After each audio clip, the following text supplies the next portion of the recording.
Welcome to Tales and Nails on Loudoun Now Voice. I'm Renss Greene. Today's storyteller is Stacey Metcalfe, who told the story of a situation she got into when she was a teenager with one of her friends and the kind stranger who stepped in to help out.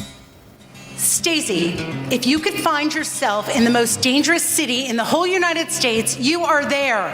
What were you thinking? Truth be told, I wasn't thinking. It was 1979. I was 15 years old. And I was huddled in a phone booth with my 14-year-old best friend. We were stranded, we had no money, and we had just escaped a situation that could have changed our lives forever. But in order for you to really understand the predicament that we found ourselves in, I need to take you back a week or so, when we had convinced our parents to let us take the casino bus from our hometown in Huntington, Long Island, down to Atlantic City, where Karen's dad, that was my best friend, he was gonna pick us up and take us to his beach house in Ocean City, New Jersey. The casino bus was easy. You got on the bus, you went down for 4 hours, but the best part about the casino bus was that when you got off the bus, they handed you a roll of quarters. So we each had like $20 just for riding the bus.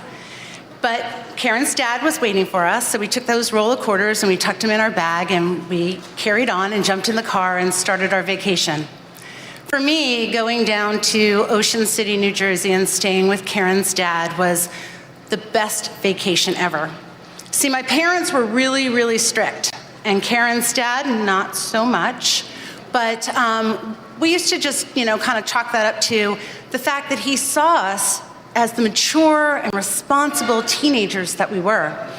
So we could go on the beach all day and sunbathe, and at night we would hang out on the boardwalk with no supervision. It was a super fun trip. And that freedom just constantly had me daydreaming that Karen and I were in this some sort of like made-for-TV movie, coming of age, and we were like the stars of that movie. And so it was just the best vacation ever. So when it came time for us to go back home, it was a Sunday, and Karen's dad informed us that morning that he needed to drop us off at the casino about 2 hours early because he had to leave and he had to catch a flight to Chicago and he had a business dinner that night. So that's what Karen's dad did. He dropped us off in the middle of Atlantic City, and as we waved goodbye to him, we were planning what we were going to do for the next 2 hours. Now, I'm looking at some of you, and some parents out there are probably going, what father drops his 14-year-old and 15-year-old friend off in the middle of Atlantic City in the 1970s? And for those of you who don't know what it was like then, it was a really sketchy place then. But again, Karen and I thought nothing of it because he saw us for the mature, responsible, teenagers that we were.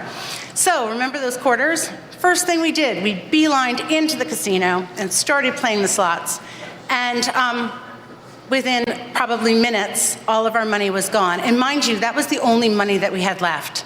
We were smart enough to kind of hold back like $1.50 because we were hungry. And we clearly had a whole bunch of time to still kill before our bus was leaving.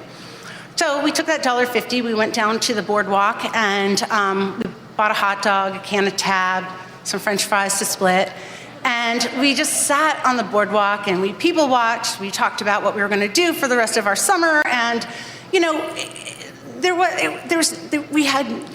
was just the best time. We were just caught in the people watching and all of this. We had no worries at all. Until all of a sudden we realized, oh my gosh, we have to go catch our bus. So we grabbed our bags, we started running back to the casino parking lot, only to find out that the bus had just left.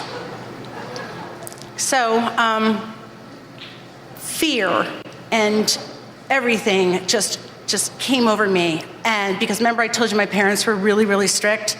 Well, they were the ones who were picking us up on the other end. And we were not on that bus. So I think in a louder than usual tone, I started just screaming and saying, Karen, you don't understand, my parents are going to kill me. I'm gonna be grounded forever. There's gonna be I'm never ever gonna be able to see you again. I don't even know if I'll be able to go to school anymore. I'm just gonna be locked in my room. And Karen, in a louder than usual voice, knowing my parents and knowing that to probably be true, said, "Just calm down, Stacey, come on, calm down." And we looked around and we noticed that we were kind of making a scene, so we decided that we would calm down, and we went into the bathroom. And while we were in the bathroom, I was probably fixing all the makeup from all the tears that I was crying. And Karen and I are over at the sink, and we notice right in between us is a bowl filled with money. We didn't even say anything to each other. We just nodded, and our plan was we were gonna just take a few of those coins, put them in our pocket so that we had money, because remember, we had no money. So that's what we did.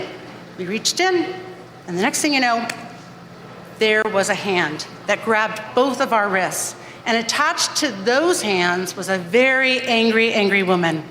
She proceeded to tell us that she was in charge of keeping the bathroom clean, and that that was her money, those were her tips, and that we were stealing from her. She pulled us in the corner and told us to wait right there. Well, of course, if I thought I was gonna get grounded forever for missing a bus, I was like, how the hell am I gonna be able to tell my parents that I'm arrested in some sort of jail in Atlantic City? So I started to cry again, and we were panicked. And much to our surprise, the woman came back, but not with the police. She came back with a couple girls. They were a little bit older than us, and they were so nice, and they just kind of took us underneath their wing and kind of, moved us out of the bathroom, and we went and sat down, and oh my gosh, they were beautiful. They had like the best hair. Their makeup was perfect. They were ready to go to the disco. Like, they looked great. And what Karen and I noticed the most was, I know everybody gets their nails done now, but back then, nobody got their nails done. And they had the best nails. And we just kept staring. So anyway, these girls were really, really kind. We started bonding. Of course, I told them how strict my parents were. We told them how not strict Karen's dad was and how he left us in Atlantic City. And then all of a sudden they said, "We've got the best idea ever. Why would you go home?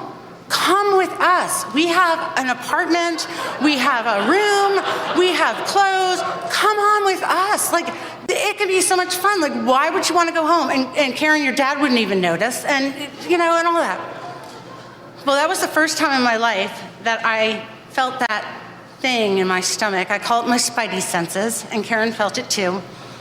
We knew that we weren't going to go home with these girls. We knew that there was something a little off about that. But we also had that theft thing hanging over our head, and they were the ones that kind of helped us get out of that. So as we were making our way to the car with them, I'm thinking inside, I'm like, what do we do? Just run for it? Like, how do we not do this? I saw him, and our eyes locked. And he started making his way over towards us. And I don't know if he knew the girls, but the girls started stepping back. And he came over and he said, "Girls," to Karen and I, not our girls, "did you call your parents and let them know that you weren't on that bus and that you were going to be on the next bus?" Karen and I were like, no, we didn't. So he said, "Come with us." So as we went to say goodbye to the girls, they were gone. They made their moves and they were out of here. So we got to the payphone. "What were you thinking?" "Mom, could you put Dad on the phone?" My dad was always calm, cool, and collected, and he knew what to do. So my dad got on the phone. He asked to speak to the gentleman. They talked. Next thing you know, Karen and I were on the bus ride home. And I remember, like, it was 4 hours of no talking. I just had my head on Karen's shoulder, and I think I was praying the whole way up 95 North. So when we got back to Huntington, my dad was waiting for us, and we got off the bus, and he just hugged us, and he held us like just a little bit tighter than usual. He talked to the bus driver, handed him some cash, and then we dropped off Karen, and when we were coming, when we got to my house, my mom was up, and I was waiting to walk in there and to hear how disappointed she was in me and how could I have done this, and get the yelling and all that stuff out. But instead I walked in and my mom just grabbed me and she held me just a little bit tighter, I think mumbling, "Thank God," like over and over. And she said, "Why don't you go to bed? We'll talk tomorrow." Go up to bed. I'm thinking, okay, this is cool. Went to sleep. The next morning, I went downstairs ready to meet my punishment. And it was like a normal day. My parents were getting ready for work. My little sister acknowledged I was home, but nobody asked me about any of it, not even the trip to Ocean City. So I remember running up the stairs and calling Karen going, "You are not gonna believe this. I am not grounded. We get to hang out today. What do you wanna do?" And so Karen and I continued to hang out that whole summer and many, many more summers. Went on tons of adventures together.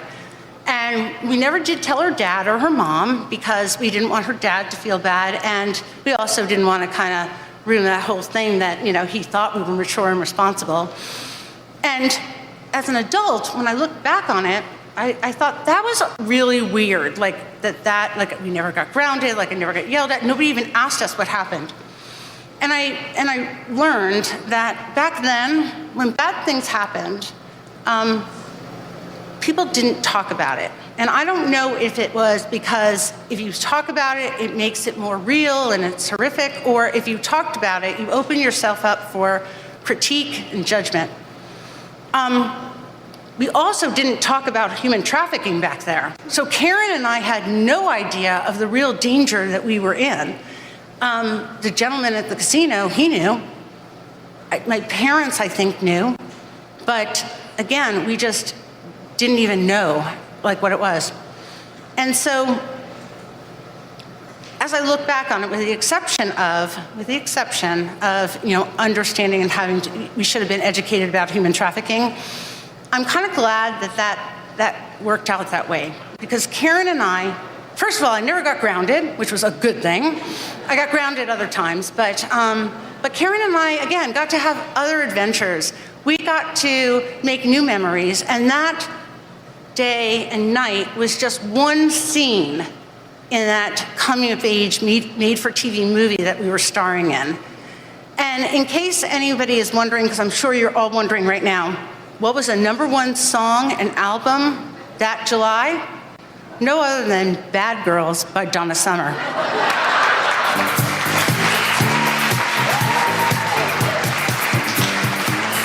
Stacey, thank you so much for agreeing to come and tell us some more about the story behind the story. Thank you for having me. I was really excited to sit down with you and talk to you about it. Well, I'm excited to sit down. Now, Tales and Nails has all kinds of stories, but that is probably one of the more harrowing stories that I think I've seen on the Tales and Nails stage, actually. Tell us a little bit about telling that story. So there's a whole process before you go on stage for Tales and Nails, where you workshop the story, you work with some professional storytellers. I'm curious about the parts that get left out of that story, or what it was like trying to figure out how to tell that story to a whole audience. Well, it was interesting because I always go to Tales and Nails and I would sit there, and you know how they always say that, you know, everybody has a story, right?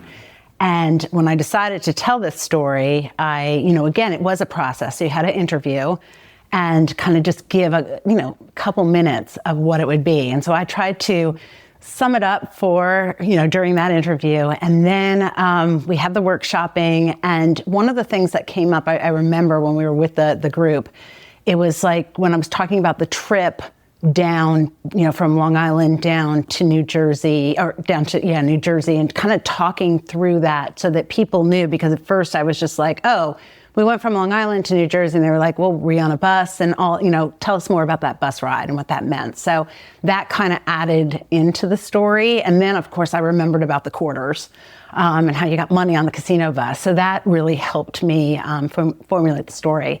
But I think the most important thing was collaborating with my best friend. I called her when I said that I wanted to share this story. I said, are you okay with this? And she was like, absolutely. And I wrote it all down. And then I sent it to her, and she was, because again, you're 15 and 14 years old. Did we remember this correctly?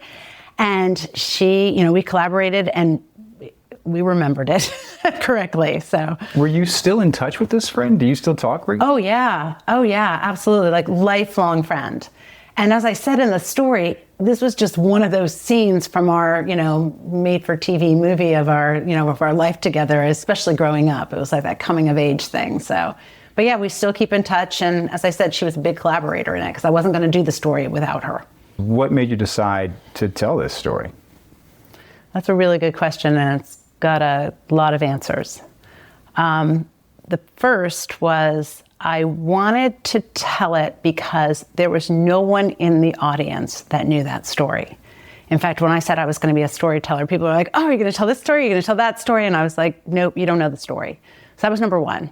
Number two, it was a cautionary tale. And while I shared it, and I intentionally shared it as my 15-year-old self, because I wanted the audience to understand like where I was and what I was thinking about when I was that age. But it wasn't until I was an adult that I realized like how harrowing that story really was and how bad it could have gotten. So I wanted to share that as, like it's really easy when you're young to fall into, some bad choices, and you fall into danger. So, and then I also wanted to share the story of the stranger that I saw. And he was the one who saw me at the beginning, like pitching a fit when my girlfriend was telling me to calm down, when Karen was saying, calm down. And I was like, oh, I'm gonna get grounded. He watched all that. And then we kind of disappeared. And then when we came back into his sight, that's when he took action.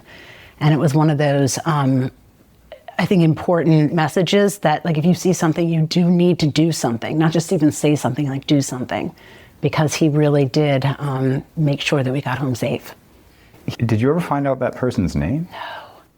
No, I wish. Again, back in 1979, there was no, even I think he gave us the money to call home or gave us the access to call collect. Back in the day, you could do that, which I don't know why we didn't think about that originally. But anyway, but it was just, he was that person that was, he's probably like just working, he was hotel, maybe the concierge that's outside, somebody who saw that, but he worked at the hotel. But again, because when I went back, the other part of the story is that back in the day, nobody talked about it. So it wasn't like we researched the guy's name or anything like that, but I keep him in my heart sometimes, just kind of think about him. Send thoughts his way. Yeah. You mentioned in the story that, and you said just now that you really didn't realize until you were older, like how dire a situation that really could have been. Yeah. How long was it? Did you one day sit up in bed and go, oh my God, or what happened? Yeah, it's funny because throughout the years, I would, go back to Long Island and I would see my friend Karen and we would talk about it and everything. And again, it was when we were probably in our 20s, late 20s maybe, we were just kind of like, wait a second, that, it, like, even though like it was just this story and yes, it was, scary for us and everything like that, we realized, and again, then talk about human trafficking, talk about all of that as that started kind of coming into the scene and people were talking about violence against women, human trafficking and all of that, then that really then it made me sit up in the middle of the night and just say, oh my gosh, like that could have really happened to me. It's interesting too, the way that your family handled it. It almost seemed like they didn't want to talk about it, or maybe they thought the best way to deal with it was not to talk about it. Correct. And I think that was more prevalent back then than it obviously is now. Again, I think I said in the story that, when bad things happened, you didn't talk about it, and it was either to make sure, like to ensure that like you're not thinking about how really horrific it was, and also not to be, so that people didn't pass judgment on you. So if there was a story that, again, you could have passed judgment on Karen's dad for just dropping us off, with our quarters in hand, right? You could have passed judgment on like, why did her parents let her get in, on the casino bus and go down there? That's just how things were back then. It's different now. So I just think it was easier to, just not talk about it, proceed, thank God that, everything was okay, and then just carry on and not make such a big deal of it, because it might have been even a more scary, then it might have impacted me even differently, if that makes sense. Did you ever wind up going back and talking with your parents about it? I did before I was telling the story, and oh my gosh, God, my mom is so cute, but she was just like, you can't tell that story. And I'm like, well, I'm kind of I'm kind of old enough now, I can tell the story. But I think there was a little fear, and I think fear back to what would people think about me? And I was like, no, the story's not about you. It's not about the parents. It's about the friendship. It's about Karen and I and our adventure, and how, again, we made poor choices. We made choices that we would never do again, so we learned from it. I called my sisters, and because I have 3 sisters, and I was like, hi, are you guys okay with it? And they were like, of course, this is your story to tell. And, again, my 2 older sisters, they didn't even know. They were out of the house by then. And my little sister was like, she didn't really know. And that's what I guess what made it so normal that we could continue on with the summer and not be impacted by it. So I don't know. But I do hope that, people who listen to my story now, parents who listen to my story, and even young people who listen to my story, understand that it's really, really easy to fall into that type of trap. That's an interesting component of the Tails and Nails stories. A lot of them do have, it's almost, some of them are just kind of for fun, right? But I would say at least half of the stories that I've seen are trying to also, here's what I learned it the easy way from me instead of the hard way like I did. Absolutely. Absolutely. So you're a mother now. Mm-hmm. You have an amazing daughter. Uh-huh. What do you think, things are different now. What do you think would be your reaction if your daughter called you and told you this story? I think I probably would not have screamed at her. That was just my mother's way.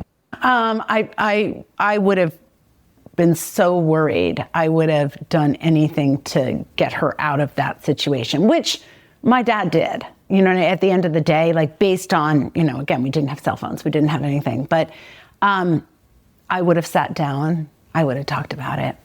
I would have had a conversation about what could have happened. I would have comfortably sat down with Kylie and her friend, so Stacey and Karen, and talk to both of them about what could have happened, and and how are they feeling, and do the check-ins on that. I think that's how I'd handle it. Yeah. In some ways, it does seem like, and this is maybe an indelicate way to put it, but it seems like kids now are a lot smarter than we used to be. Mm-hmm. Oh yeah. In fact, that's why if you listen to the story, and I purposely did it, 15-year-old Stacey, because there's some funny things about it. I seriously thought that Karen's dad did think that we were such mature girls, that we could be left on our own and all of that stuff. And meanwhile, he was probably preoccupied. Maybe he felt comfortable, but, I don't know if he was really thinking that. But in my mind, that's what I was, and that's what Karen and I were both doing. And we had this wonderful life that, this wonderful summertime. And so, yeah, I don't know. It's just, I think, I wasn't really smart back then to really, but I do talk about that spidey sense. I did know, as excited I was to meet those, and they were beautiful women. They were really beautiful women. They were beautiful women inside and out. And yes, while they wanted us to probably go and live their life with them, they were at least kind to us. And, but I also knew that at the end of the day, I couldn't run off with them. But I think that if I had maybe different family circumstances, or if things were, if I was, I don't know, in another circumstance, it could have been easy to run off with them.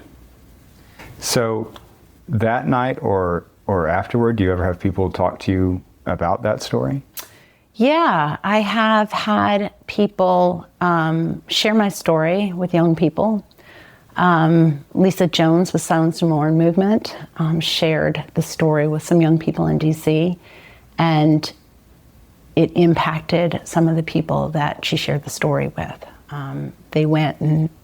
One person went and talked to their parents or to their mom about it. So I think that that's been good, and that's, and I'm very involved with that organization for that very reason.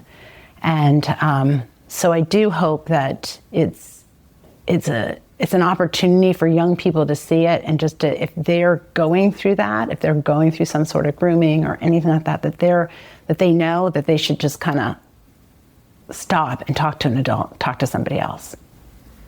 What you set out to do with telling that story, you did. It sounds like it really reached far beyond that room. Yeah. Yeah. And unbeknownst to me, it was just, and then Lisa shared that, and then I was touched, and I was, yeah, and you're right. If I could save one person, if I could help one kid, and adults too. I mean, I think adults fall into that too.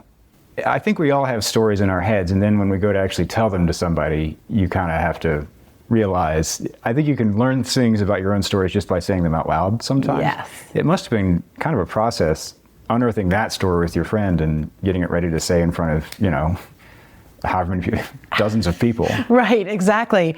Yeah, and as I said, it was total collaboration, because I called her and I said, I have this idea, this is what it is.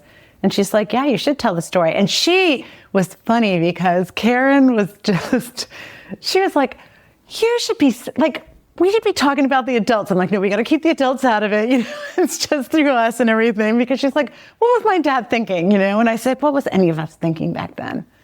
I did have somebody come up to me after I told the story, in the room, and said, oh my gosh, I did that back in the 70s. I remember telling my parents that I was going to go sleep over, my girlfriend's house, and we went on a road trip and went 5 states away, and never told them. So it was kind of that time. It was, you weren't watched, you weren't tracked, you weren't, we have it a lot easier being parents now, I think, in that regard. When you went through that, did you have any new insights about that story or that experience when you were getting ready to tell the story on stage? I think the insights that I had were, coming from a more knowledgeable place of knowing that I was in real danger, because the story as it unfolded, and then even just the reminiscing in our 20s, I remember the time that we got stuck in Atlantic City. It was kind of like that. And as I said, it wasn't until a little bit later where I realized the real grave danger that we were in. And then that's when I wanted to find that guy. But, I don't even remember what the casino was that we got dropped off at. So anyway, I just, again, I just think that as a parent, my message to parents are just no screaming, be open to hearing the good, the bad, and the ugly. I think that would have helped a lot, instead of, just, and again, sometimes you just react. And I know my mom, when I said that, they both hugged me and said, thank God, they hugged me tighter. And I realized that afterwards, that was their way. And then I think to young people, if you are finding yourself in an uncomfortable position, ask for help. And what I've always told my daughter growing up, I said, always if you get lost in the mall or something, or you get, in trouble, always find a mom with kids. A mom with kids will know what to do. And in this case, it was a guy who found us, but he saw us. And again, just making eye contact, and you can do that with your eyes. You can look at somebody and just be like, help me. And just kind of learn those cues. Learn to watch them, learn to give them. Yeah, and if you see that, speak up. Speak up. Absolutely. Barge into the conversation.